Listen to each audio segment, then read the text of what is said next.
DQ live recap of AEW Revolution 2021, the second Revolution pay-per-view. We have a lot to discuss here. Thank you for tuning in late. It's almost midnight on the East Coast, so let's go ahead and get started with this recap. A very eventful show, definitely a lot to discuss.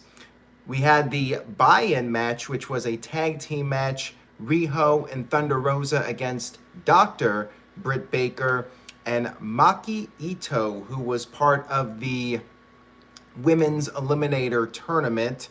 She was the replacement partner. It was originally supposed to be Rebel as Britt Baker's partner, but Rebel came out with a crutch. She was apparently not cleared to compete in the match. Match went back and forth. Now, Ito made her entrance and she was very energetic. She was singing her entrance song as she made her way to the ring, yet she was a heel in this match, which confused me, but I'm not familiar at all with her character. It just seemed strange to me that she was all bubbly and exciting, yet she was a heel with Britt Baker. Basically, it was a good match, and we had Rebel interfering using a crutch that she had on Rosa when the referee wasn't looking, and then Britt Baker scored the 1-2-3 victory. Perfectly fine buy-in match, nice way to get you pumped up. You know, it served its purpose. We kicked off the actual pay-per-view with the AEW Tag Team title match. We had the Young Bucks defending against the Inner Circle, Chris Jericho and MJF. Wardlow was out there, and one thing I wanted to say about this right off the bat, I have to give credit to Jim Ross. And by the way, Power Packers 90 says Ito is a heel. Her gimmick is Japanese Cartman. All right then. I did not get that from watching this, and I'm very familiar with Eric Cartman from South Park. Anyways, back to the tag match here. You had Jim Ross doing commentary, and right away you could tell, like, his voice was not up to par. His voice was very sore, yet he pulled through like the professional that he is, and he did sound better as the night went on. So I guess he just had to get himself warmed up and whatnot. But major props to Jim Ross, who somehow, like a true pro, pulled it through and did fine overall during the evening. I was concerned he was like going to completely lose his voice and not be able to finish the show, but he is a veteran. He knows how to get through it. Got to give him some major credit. Before the match, Jericho held up one of the championships, doing typical Chris Jericho. Crowd loved the entrance. They were singing the whole song, not just the chorus. They were singing the whole thing. And MJF Jericho, they mocked the Young Bucks' pose. Wardlow was getting involved. Pretty much what you would expect from a Young Bucks match. It was really good. Lots of the Bucks doing their super kicks and high-flying moves, doing their dueling moves, like the dueling sharpshooters and whatnot. MJF and Jericho got the upper hand for a while, and Jericho even used his Bat Floyd on Matt when the referee wasn't looking, and Matt was able to kick out of that. Jericho accidentally hit the Judas effect on Wardlow, and then the Bucks managed to counter the Lion Salt with their double super kicks. They hit a BTE trigger on Jericho, but MJF broke up the pin, and then the Bucks managed to take out MJF with some super kicks, and then finished off Jericho with the Dave Meltzer driver to retain the AEW Tag Team titles. Very solid opening match. Not at the level of last year's Revolution match with the Bucks against Adam Page and Kenny Omega, but wasn't expecting it going in. So for what I was expecting, it was a very solid opening match to the show. We had the Casino Tag Team Battle Royal match. I think we had 14 or 15 teams in this. It was quite a lot. I'm not gonna go over every little detail of it. By the way, you can read the text results over at NoDQ.com as well as if you want a few more details about the match results. We started off with Dustin and QT Marshall, and that was actually one of the storylines here in this match between QT and Dustin. QT, I guess, starting to make a heel turn. He eliminated both members of the Gun Club, despite the fact that they are part of the Nightmare family. I guess this makes him a heel because he eliminated his friends, even though I thought in these types of matches, it's every man for himself. But then again, you know, you go back to that old logic, you don't betray your friends. Like, go back to the 92 Royal Rumble when Sid tossed out Hogan. You know, people were like, well, Sid's just doing what you're supposed to do in a match where it's every man for himself. But yeah, QT eliminated the Gun Club, and Dustin was pissed off, and QT was like, well, F this, and he just took off, eliminated himself, and was out of the match. And by the way, if one person went out, the other person could still be in the match.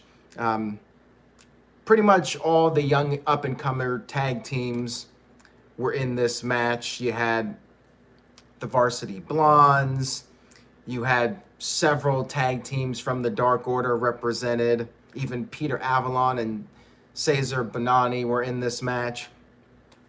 Bear Country, a team that's mostly been on AEW Dark. And they actually eliminated Luchasaurus, which kind of upset me a little bit just because I'm so high on Luchasaurus. Everybody's all high on Jungle Boy, and I'm thinking Luchasaurus is the guy that's the real money, but what do I know? Luchasaurus was eliminated, only for the Bear Country to be eliminated by the Butcher. So there you go. They eliminate Luchasaurus, and then the Butcher eliminates them. And we had 14 teams total. John Silver and Alex Reynolds were the final team. And Ryan Frank in the chat says Luchasaurus has been booked like crap lately. Yeah, I kind of agree with you. I mean, he hasn't been booked terribly, but just like not at the level he can be at. Kind of like Miro in a way. Not even as bad as Miro, but yeah, I think he could be doing a lot more with Luchasaurus. And to answer Dwayne, I do not know why FTR was not in this match. Maybe because they were not booked to win, and therefore they were not put in the match. So if they're going to be in the match, they should win, right? So since AEW had other plans, you just don't put them in. And it came down at the end to Jungle Boy by himself, Silver was by himself, and then Pac and Phoenix as a duo. Phoenix eliminated Silver, and then Jungle Boy was all by himself to try and overcome the odds. He did eliminate Pac, and it was him versus Phoenix. And the ending, the last few minutes here with these two, I thought was the best thing in the match. Match up until the end was fine, you know, nothing special. But last few minutes, Phoenix and Jungle Boy tore it up. Really good ending to the match. And Phoenix did pick up the win, eliminating Jungle Boy, which means Phoenix and Pac will get the next opportunity at the Young Bucks. Should be a hell of a match. So fine with Phoenix and Pac getting the match, because I'm looking forward to what they'll do with the Bucks coming up. We had the Women's Championship match. We had Hikaru Shida defending against Ryo Mizunami for the AEW Women's title. And Ryo, of course, was the winner of the Eliminator Tournament. OG Crushes with a $2 super chat says, unpopular opinion, AEW is overrated. Well, I'm guessing it's not unpopular to a lot of people watching this, but if you go on Twitter and say that, you might get some angry people, although there were a few things on this show that did not go over so well, and believe me, I will be getting to that soon. And if you guys want to super chat about the stuff that happened later, make sure you save it for then so I don't jump all over the place. I know people want my thoughts on the big events that happened, but we'll get to that soon. So Shida and Ryo for the women's title. Really good match here from the ladies. I did enjoy it. It was very back and forth. And Shida hit a bastard driver on the entrance ramp, and the crowd chanted "Holy Shida," which is kind of cute there. And Rio hit her guillotine leg drop, which she won the tournament with, but Shida was able to kick out of that. They exchanged more near falls back and forth here, and Shida finally scored the pinfall victory with a knee strike. And then after the match, Nyla Rose showed up to attack both of them, being a sore loser. And Shida actually tried to help out Rio, and that's when Britt Baker and Ito came down, and they attacked Shida, and then finally Thunder Rosa came out to make the save, trying to get payback from earlier, and cleared the ring. So we had that little post-match angle with all the ladies to keep that going, keep that storyline moving. And then we had Miro and Kip Sabian against Orange Cassidy and Chuck Taylor. Before the match, I wanted to take note of this. They announced Double or Nothing, which will be on Sunday, not Saturday, May 30th, because it's a 3-day weekend. So they're going to do a Sunday one more time due to it being a 3-day weekend and nobody has work on Monday because of Memorial Day, or most people. And it's also going to be in Jacksonville. So no Las Vegas. Las Vegas, unfortunately, will not be happening for this year's Double or Nothing, second time. I guess we'll have to look ahead to All Out. Will it be in Chicago? That's the big question. I think we're all hoping so, but who knows at this point. Now, back to the tag team match, and we had Miro and Sabian attacking Cassidy and Chuck Taylor backstage. Miro threw Taylor through a door window, and then they took Taylor's body and brought him to the ring. Miro got on the mic and said Taylor can just apologize or whatever, and this could be stopped, but Taylor was like, ring the bell. So the match started. Taylor was beat down. Cassidy finally made his way back to the ring, hit an orange punch to Miro, which he sold way too long, in my opinion. He was basically out for several minutes due to one orange punch. And then the match continued. Miro finally got back into it. And then Penelope Ford got on the apron. She distracted Cassidy, but ended up getting knocked off the apron for her troubles. However, Miro was able to take advantage, and he put the game over on Chuck Taylor, and Chuck Taylor tapped out, giving Miro and Kip Sabian the win. And by the way, once Miro got back into the match, all of a sudden Orange Cassidy's hitting the orange punch and Miro's not falling down, but we all seem to forget that that first one completely took him out. So didn't really make much sense there, but whatever. Match was, a dynamite match. Wasn't anything special. Probably the weakest match on the show. We had Adam Page versus Matt Hardy in the big money match with the first quarter earnings on the line. They went to the outside of the ring. They brawled for a while. Matt was going after the fingers of Adam Page and used the steel steps, kicked the steps into Page's fingers. He had a twist of fate. Page eventually, back in the ring, was able to make a comeback, and he got Matt to the outside again and did his trademark moonsault, and he hit the Deadeye. But then at this point, Private Party showed up, and AEW does this too, but I am really tired of the distractions in these matches. Like, WWE does it way too often, and AEW does it a lot, and they're doing it on pay-per-views too.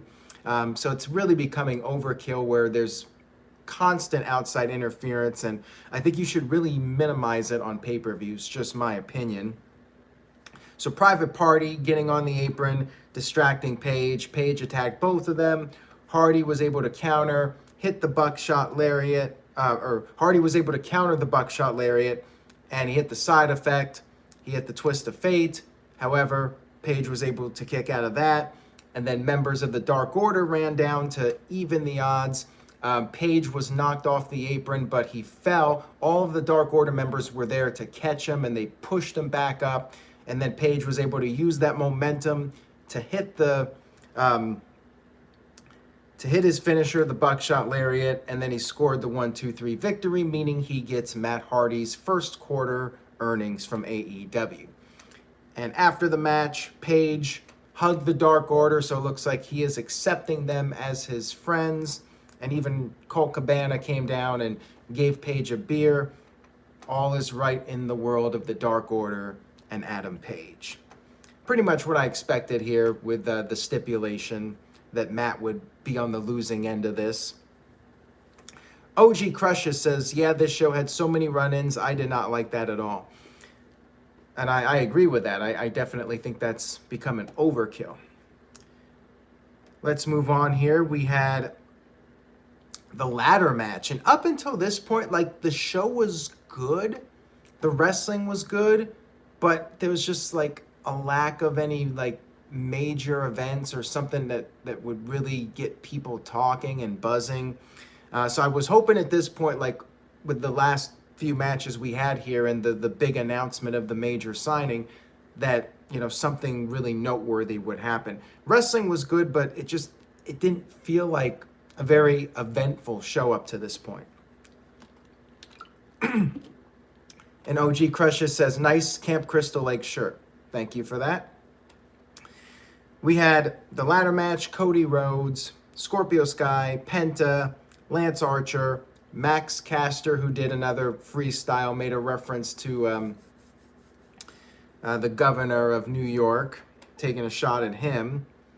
And then the debut of Ethan Page, who formerly wrestled in Impact Wrestling up until very recently, making his debut. And not a big surprise here. A lot of people expected him in AEW, especially when WWE announced the latest Performance Center class, and Page was not part of that class. That pretty much meant he's going to AEW. When they announced 20 people and Page isn't on the list, you know, it's quite obvious what's going on with him in the future. So, match was entertaining. By no means was it the best ladder match I ever saw. It was good. For a ladder match, you know, you had some pretty cool moments. Early on in the match, you had a ladder bridge set up on the outside. Penta gave Cody a destroyer onto it, and Cody was selling it like he was injured, and everybody was checking on him, and they were taking him to the backstage area. Now, what was really weird, first of all, I didn't buy that he was out of the match. I figured he's coming back. But what made it even more strange was how Cody was standing there. They were all standing there at the circle entranceway, and it was just really distracting. Like, why not just go all the way to the backstage area? But where they were standing, I'm just watching Cody instead of watching the match. So I thought that was a little bit of a distraction, and not in a good way. Like, they should have just gone all the way to the backstage area. Why is Cody just standing there in plain view of everyone, and it's taking away from the match? We had the match continue without Cody, of course, and Jack Evans tried to interfere at one point, helping out Max Caster, but 10 ran down and stopped him. Caster, though, was able to get the upper hand using the boombox. And Scorpio Sky did a frog splash off the top onto Caster, who was laying on top of a ladder. And then Archer got in the ring and knocked Scorpio Sky out of the ring. Scorpio fell through a ladder bridge. And at this point, Cody made his return. He had his weight belt. He had the crossroads on Page. Not Adam Page, but Ethan Page. And by the way, because it's AEW, I guess they don't care that two different people have the same last name. If it was WWE, Ethan Page would be having a new name, because now you got Adam Page and Ethan Page. Jake Roberts even got involved in this match. He did his short arm clothesline to Page, but then he got hit with a kick from Penta. He was taken out, but it was cool to see Jake get involved for one moment. And it ended up with Cody and Scorpio Sky on the top of the ladder. By the way, I totally forgot to say what they were trying to grab. They were literally trying to grab a brass ring. Yes, an actual brass ring. Of course, another shot at WWE. But when I saw it, first thing it reminded me of was Sonic the Hedgehog, the giant ring that Sonic collects in those games. Cody and Scorpio are trying to grab the brass ring. Why not just do a contract? Like, you got to take a shot at WWE, and it just looked really cheesy, in my opinion. Scorpio knocked Cody off the ladder, and I was hoping it wasn't going to be Cody after they did that whole spiel with him being taken to the backstage area, or the circle entranceway. Sky knocked him off, grabbed the brass ring, and now he gets the title opportunity. I believe they're announcing it, or they announced the match for next Wednesday on Dynamite, which, interestingly enough, that match is up against the NXT episode with Adam Cole versus Finn Balor for the championship. Moving on here, we had the debut of the major AEW star, who, surprise, surprise, well, not really a surprise, was Christian Cage. No longer Christian, back to being Christian Cage, which means no Edge and Christian tag team reunion. We did get the Royal Rumble moment, but yeah, Christian jumping ship to AEW now that he's cleared, although he did get cleared for WWE. Hamp Connor with the $2 super chat says, I believe it was a Sonic ring you can buy at the stores. It very well could have been. I mean, who knows? So Christian is the surprise, and unfortunately, I think AEW made a mistake. And here's why. Christian is great. If there was no announcement beforehand that there was going to be a surprise, I would have legitimately been surprised. If Christian showed up just without any hint that somebody was going to show up, I would have been like, holy shit. I thought he was going to be staying with WWE. He was going to be teaming up with Edge. But AEW, here's what they did. They announced a major star, huge star, debuting with the company. Somebody who's Hall of Fame worthy. And who did people think of immediately? Was it Christian? No. First thing people thought of, and unfortunately this is always going to happen no matter how many times he doesn't show up, they're going to think of CM Punk. They're going to think of Brock Lesnar. They're going to think of John Cena or The Rock. These are the people that were being speculated on. And yes, Christian was added to the list because people were like, well, it's unlikely those guys are going to show up, so we got to look a little bit lower down the tier. And Christian was really the only guy that made sense. He's not in the Hall of Fame, WWE Hall of Fame, and he is a guy that is a big star. Is he a major star? I wouldn't go that far. I don't think he's a guy that's going to be moving numbers. I mean, this kind of felt like, what TNA did 15 years ago. And back then, it helped TNA a little bit. It was a fairly good signing, but did it turn TNA's fortunes around? No. And he went back to WWE a little over 2 years after that. So I guess it's cool because Christian will be able to have a whole new series of matches with people, but we also lose that Edge and Christian tag team match and possibly Christian versus Big E. So some people were disappointed. Some people are happy. And if he's happy, I'm happy for him. The Game is on 100 with a $5 super chat says, wow, signing a 47-year-old Christian and a 49-year-old Big Show in one fell swoop, that will increase ratings, not in Eddie Murphy voice. And let's see here. We have a few more super chats. Thank you for that, Game is on. I appreciate it. And Kevin sent in a $5 super chat. Thank you. Says, full-blown TNA invasion coming? Half their roster are ex-Impact stars, and Christian using his old TNA theme sounds like they're planting seeds. Yeah, I have no idea about that. I guess that does open the door for Christian to appear in Impact Wrestling again. But yeah, so what happened was once word got out that Christian was not actually signed to a WWE contract, I mean, that pretty much gave it away that he was the front runner to show up. Not under contract, Hall of Fame worthy guy, people everybody loves. Moxley kind of teased it a few weeks ago. Moxley did an interview and said Christian was the #1 guy he would like to see in AEW. I even posted that interview recap on NoDQ.com recently. So yeah, Moxley pretty much teased it that it was something that he wanted to see happen, and he probably knew something at the time that we did not know. Dylan with a $5 super chat. Dylan is a big AEW fan, so not surprised he's trying to defend it. He says, some people really set themselves up for disappointment. You guys knew it wasn't Punk or Lesnar. You guys just want to nitpick AEW. Christian is great. Yes, he is great, but Tony Khan has to know. He's a smart guy. He has to know that when you announce something like that, Christian is not going to be the first guy people think of. People are naturally going to think, when you say major star, they're going to think of major stars. Christian is a pretty big star. In his heyday, he was pretty big, but he was never a top tier guy. He was upper mid card at best. So to call him a major star is a bit of a stretch. That's a reality, and that's why people naturally, when Big Show said that on Dynamite, people start thinking of the top tier guys. When you say major star, they're going to think of major stars. So I do not blame the fans. You cannot blame the fans for overhyping this. AEW should have saved it for the pay-per-view and not said anything.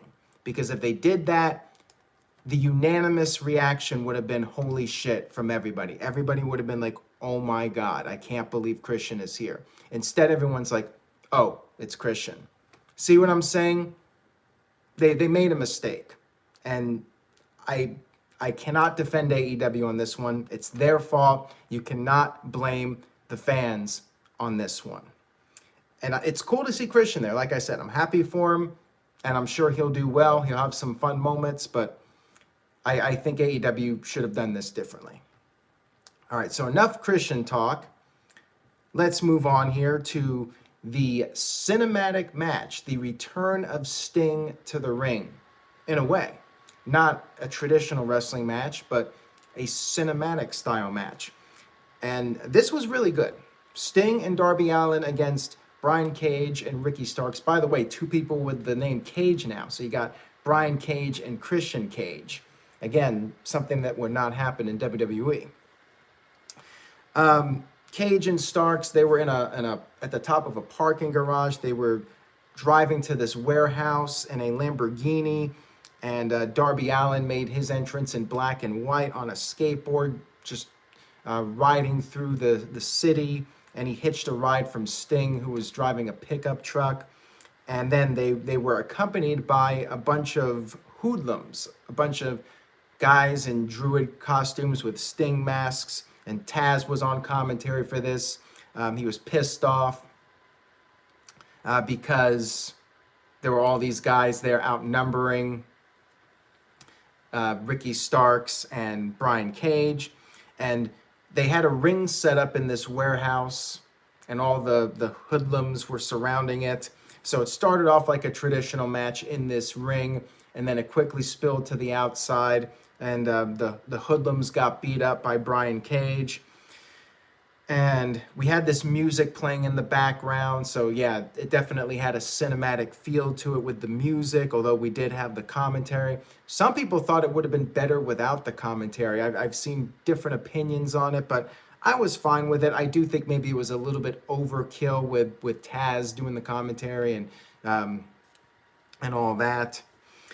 They were fighting throughout various areas of this warehouse, and they were using weapons like bottles, and there was a table set up. And at one point, Brian Cage was fighting Darby Allin in this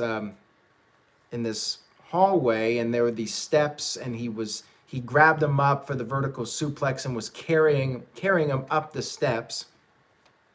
And as TJS pointed out, Sting took no bumps. Yeah, I believe he did not take any bumps in this match, and he got hit with things, but that was it.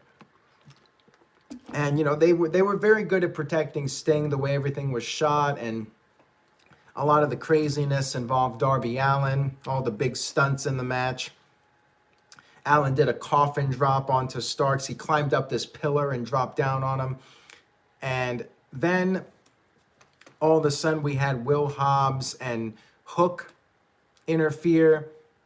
They were beating up Sting. It was like 4-on-1. Allin got thrown through this glass pane. He was literally tossed into it.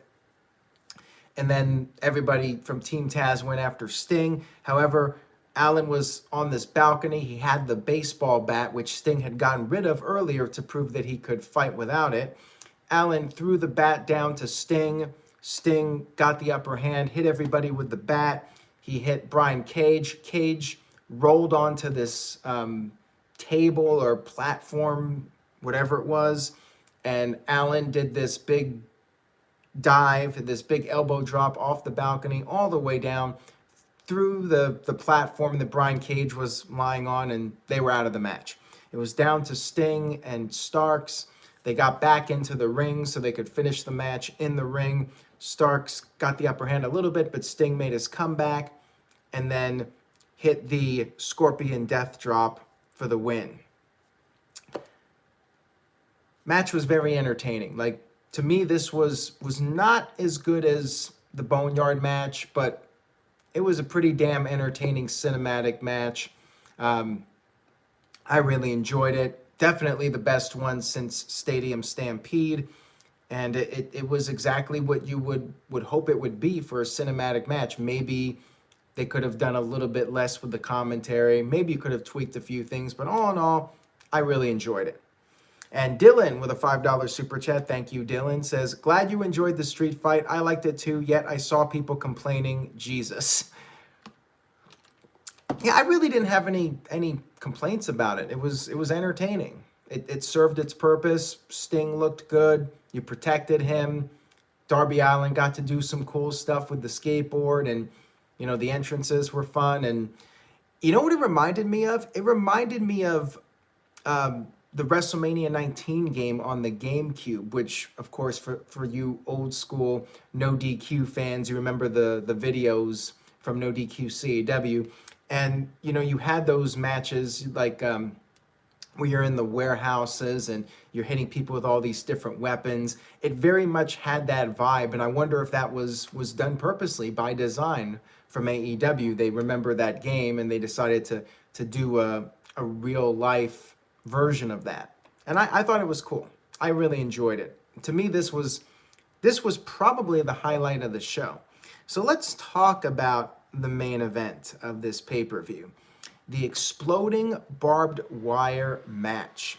Jon Moxley challenging Kenny Omega for the AEW Championship.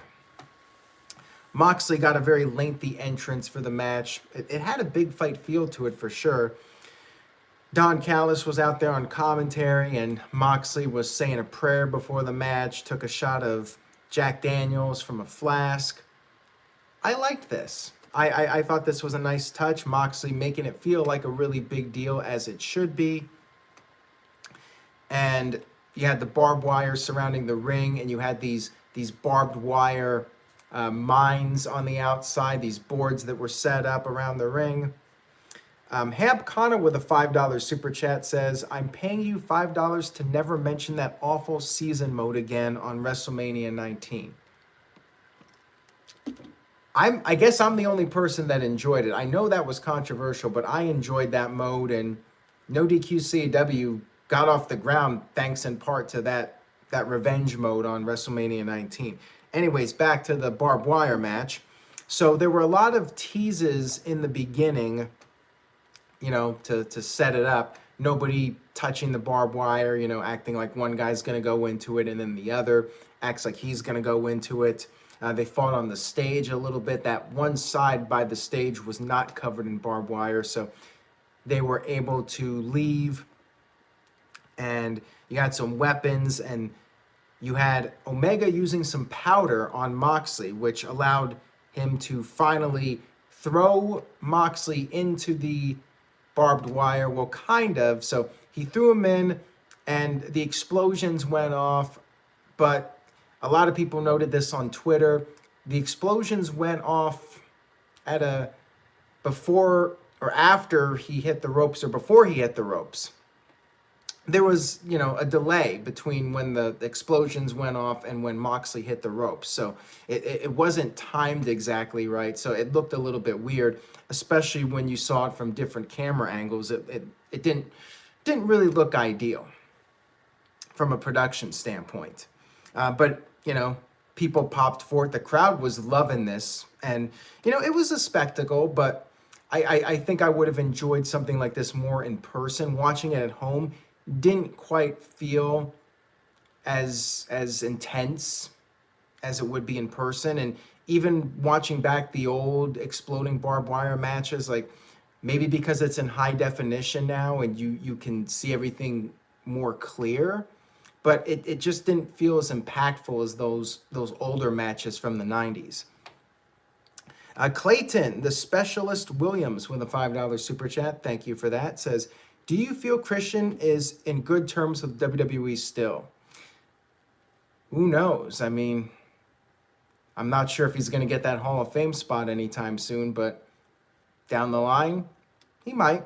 I'm sure WWE will forgive him, but it's twice now he's left and gone to greener pastures. Well, yeah, probably greener pastures with AEW, because apparently he was talking with WWE and they were not able to come to terms with a contract. That surprises me. Like, why would WWE have Christian appear at the Royal Rumble if he's not signed to a long-term deal and he could potentially go to AEW?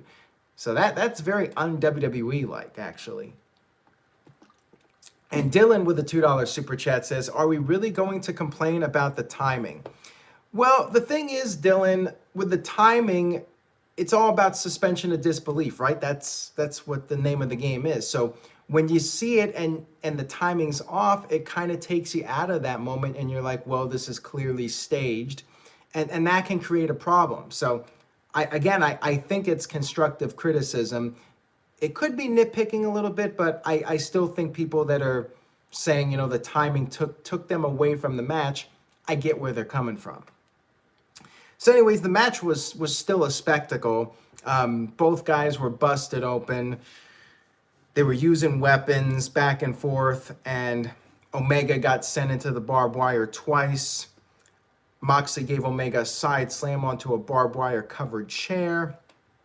And then Omega countered a paradigm shift, but in doing so, he went headfirst into the exploding barbed wire, and he was blinded from it. They ended up fighting on the apron, and then Moxley was able to give Omega the paradigm shift off the apron through the exploding barbed wire landmine platform that was set up below. And again, the explosions, they kind of went off to the side. So it makes you wonder, like, what's the point? If the explosions are nowhere near the wrestlers, why even bother with it? But the barbed wire, of course, was brutal. And the match continued. They were selling it for a while. Omega had been busted open pretty bad. And Moxley, he was wrapping the barbed wire around his arm, and he just kept punching Omega with the barbed wire. And Moxley had a pile driver for a near fall. Omega came back, hit the one-winged angel, went for the pin, and Moxley instinctively put a foot on the rope, which set off the explosion and blinded Omega again. I thought this was really cool. I thought this was a great near fall here, and an interesting way for Moxley to not get pinned by having the explosion go off. And then Omega was in trouble here because he was blinded, and that's when Anderson and Gallows made their way to ringside. They attempted to interfere. Moxley attacked them. It was 3-on-1. Anything goes in this match. So in this case, it's not a stupid babyface. Earlier, you could say, well, people standing there and getting distracted by the people interfering. That could be a stupid babyface moment. But at least here, Moxley has to defend himself because there's no DQ in these types of matches. And real quick here, Brian Spencer with a $5 super chat. Thank you, Brian. I appreciate it. He says, I don't blame Christian. He should already be in the WWE Hall of Fame. Godfather and Coco Beware are in, but they couldn't find a spot for Christian. Well, see, here's the thing. If Christian had just held out a little bit longer, he probably would have gone in. We do have a pandemic right now, and the people that were supposed to go in last year haven't gone in this year. If Christian had a really solid year in 2021, teamed up with Edge, maybe had a couple of dream matches with people, fought with Big E, he probably would have gone into the Hall of Fame next year. Ain't going to happen now, but he's probably not a mark for the Hall of Fame. You know, I think he's going to go where he can get the best payday, and in this case, it was AEW. So anyways, back to the match. Anderson and Gallows were taken out by Moxley. However, Omega was able to gain the upper hand, and we had Omega set up a chair, and he hit Omega, or Omega hit Moxley with an exploding barbed wire bat, and that was a pretty cool visual. And then Omega hit another one-wing angel on the chair, scoring the pinfall victory after the match. Now, let's talk about the aftermath. Match itself was damn good. I mean, really violent, what you would expect from these guys. You know, probably nitpicking about the explosions, but it was a really violent, brutal, crazy professional wrestling match. Awesome stuff from these guys. So I'll say that much. The match itself was great. Really enjoyed it. I would have actually preferred a clean finish though. Just because if Omega is going to be the champ moving forward for a long time and Moxley's going to take some time off for the birth of his child, like I think Omega could have benefited from a clean win. You know, having Anderson and Gallows kind of cheapen the win for him, and I think he could have used it, especially since he won the title in the controversial fashion. Tim sent in a $5 super chat, says, will Kenny Omega and the Good Brothers beat up the pyrotechnics guy? They might. I guess we'll have to wait and see if there's any follow-up for that. We're going to get to that here in a minute. Thank you, Tim. And TJS with a $5 super chat says, more underwhelming, the signee or the final explosion? Definitely the final explosion. He says, I preferred lights out match. AEW fans should not get upset over criticism when shows are $55. And you know what? That is a very valid point, Tyler, TJS, about the $55. Like with WWE pay-per-views, it's $10. So, you know, you complain about it, but you're getting a great deal. With AEW, $50 is a lot of money for people, especially during a pandemic. So, you know, I think people that are shelling out that much money have the right to have an opinion on the show, even if it doesn't go with a popular opinion or what the diehard AEW fans think. So people are definitely entitled to criticize the show, especially when they're paying their hard-earned money on it, and money that they might not necessarily have a lot of at their disposal. Kevin with a $5 super chat says, and thank you, Kevin, he says, rather than spending on paid ads, Tony Khan should have bought better explosives. Those birthday cake sparklers at the end was cringy, and Eddie Kingston selling, eek. Well, let's talk about that. And real quick here, Mark Matthews with the $2 super chat says, for my birthday today, AEW gave me a fireworks show. Happy birthday, Mark. And yes, AEW did give you a fireworks show. That is for certain. So here's what happened. After the match was over, there was a countdown, which I haven't talked about yet. They announced prior to the match that there would be a countdown. After 30 minutes, if the match was not over, all the explosives in the ring would go off at once. Why? I don't know, but that's what they were going to do. Match ended at about 25 minutes, so you had roughly 5 minutes left. Don Callis ran down to the ring, tried to warn Omega and the Good Brothers that, you know, they gotta get out of there pretty soon. The 30-minute mark is gonna hit. Moxley was handcuffed. They handcuffed him. They continued to attack him. They busted him open again. His blood kind of went away, so they reopened the cut. And then they finally retreated. There was a big 1 minute countdown that popped up on the screen, and they retreated. And then Eddie Kingston showed up to help his friend. You know, even though they were rivals in 2020, there's that mutual respect between the two of them. So Eddie Kingston ran down. He was trying to get Moxley out of the handcuffs, but he couldn't do it. We had the countdown, 5, 4, 3, 2, 1, and Eddie Kingston just shielded a fallen Jon Moxley to protect him from these brutal explosions that were about to go off. And the explosions, well, basically Goldberg, not even Goldberg, Gilbert's sparklers. I kid you not. These damning explosions that went off at the end of the countdown were just sparklers. And they were nowhere near touching either Kingston or Moxley. And to make it even worse, Eddie Kingston sold it like it damn near killed him. He had to sell this. Oh, it was so brutal. Like, I feel so bad for AEW because overall I think the pay-per-view was really good. Like, I would give it a B+. I probably will still give it a B+, but this ending was a disaster for AEW. This is what people are going to remember this pay-per-view for. Not the fact that the show overall was damn good and the main event was an awesome match. People are going to remember this debacle at the very end of the show, which just really sucks for AEW. This is the last thing they need is people like saying, I told you so, AEW, amateur hour, you know, wannabe WWE. They try to do sports entertainment and they fail miserably. You know, this is like the worst thing. For the people that don't like AEW, they're going to replay this to death. So, yeah, it was a really unfortunate ending to the show.